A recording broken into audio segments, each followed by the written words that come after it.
गरुड़ पुराण में जो कलयुग के धर्म ग्लानि के लक्षण दिखाए हुए हैं, ये प्रैक्टिकल इस समय दिखाई दे रहे हैं कि जैसे अनाज पुड़ियों में बिकेगा, केशों का श्रृंगार होगा, नीति बिना राजनीति होगी, नैतिकता का पतन, चारित्रिक पतन, इस तरह के कई लक्षण जो दिखाए हैं तो वर्तमान समय में देख रहे हैं जी। जैसे सारे लक्षणों का तो मैं वर्णन नहीं करूंगी, लेकिन एक लक्षण मुझे बहुत अच्छा हमेशा लगता है कि कलयुग का अंत कब समझना चाहिए। तो उसमें लिखा गया है कि कलयुग का अंत तब समझना चाहिए जब 4 कुएं का पानी एक कुएं में भर जाएगा, लेकिन एक कुएं का पानी 4 कुएं में नहीं भरेगा, तब समझना कि कलयुग का ये अंतिम समय है।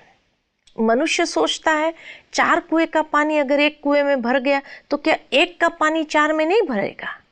नहीं, कलयुग के अंत में नहीं भरेगा, क्योंकि वो जड़ कुएं की बात नहीं है, चेतन कुएं की बात है कि आज एक माता पिता 4 बच्चे के पानी को अपने में समा लेते हैं, यानी उनके जो भी खर्चे आदि जो भी बातें हैं उन सब कुछ अपने कुएं में जितना है उसी में समा लेंगे जी।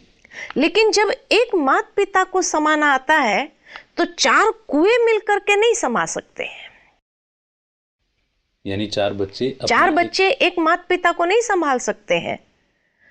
या तो माता पिता को ही अलग कर देंगे या तो कहेंगे कि भाई वृद्धाश्रम में जाकर के रहो जी। आज जो वृद्धाश्रम में बच्चे माँ बाप को छोड़ करके आते हैं, उन माता पिता की हालत अगर देखी जाए कि आज बच्चों के पास सारे भौतिक सुख सुविधा के साधन होने के बावजूद भी माता पिता की हालत क्या है, तो ये स्पष्ट बताता है कि ये कलयुग का अंतिम समय ही तो है जी।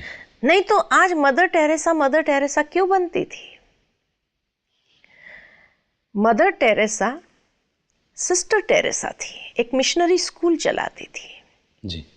लेकिन एक दिन कहा जाता है कि वो अपनी कुछ बहनों के साथ मॉर्निंग वॉक पर गई थी जी।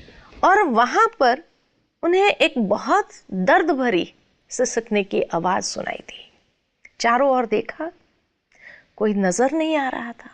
उस दिशा में आगे बढ़े तो देखा कि किचड़े के डब्बे में एक आदमी पड़ा है और वो कुष्ठ रोगी था और इस हालत में वो अंदर में पड़ा हुआ था कि चूहे उसके शरीर को नोच रहे थे। मदर टेरेसा ने जब इसकी हालत देखी, ऐसी दयनीय स्थिति थी, जो उसको बाहर निकाला और उसको पूछा तू अंदर कैसे चला गया।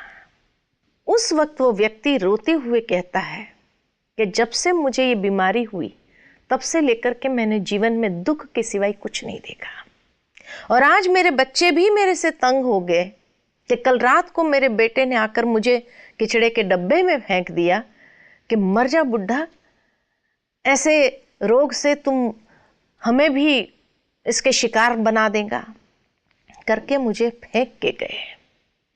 मौत भी कैसी है कि आधा शरीर चूहों ने खा लिया, उसके बाद भी मुझे मौत नहीं आती है।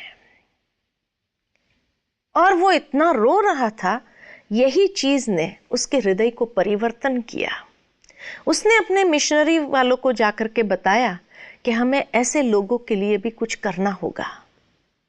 तब उनके मिशनरी वालों ने कहा कि हम यहां आए हैं स्कूल चलाने के लिए जी, शिक्षा देने के लिए, ये कार्य के लिए हम नहीं आए हैं। उसी वक्त कहा जाता है कि मदर टेरेसा ने उस मिशनरी को छोड़ करके अपनी एक संस्था बनाई जी, कि जहां पर इन लोगों की सेवा करने का दृढ़ संकल्प उसने किया। भावार्थ मेरा ये है कि आज ये हाइट्स है जी। और इसीलिए अब हर एक व्यक्ति के मुख से भी यही निकलता है कि हे प्रभु, ये दुनिया कब तक चलेगी? अब तो घोर पापाचार की दुनिया है, अब ये दुनिया कब तक चलेगी? तो त्राहिमाम हो रहे हैं। तो इसीलिए परमात्मा ने आकर के जो बताया है कि कलयुग अभी बच्चा नहीं है, थोड़ा सा बचा है जी। और अभी भी अगर हम कलयुग को बच्चा समझे तो वृद्धावस्था में क्या होगा, सोचने की बात है। जी जी अति है ये। इसीलिए जहां अति है तो अंत निश्चित है।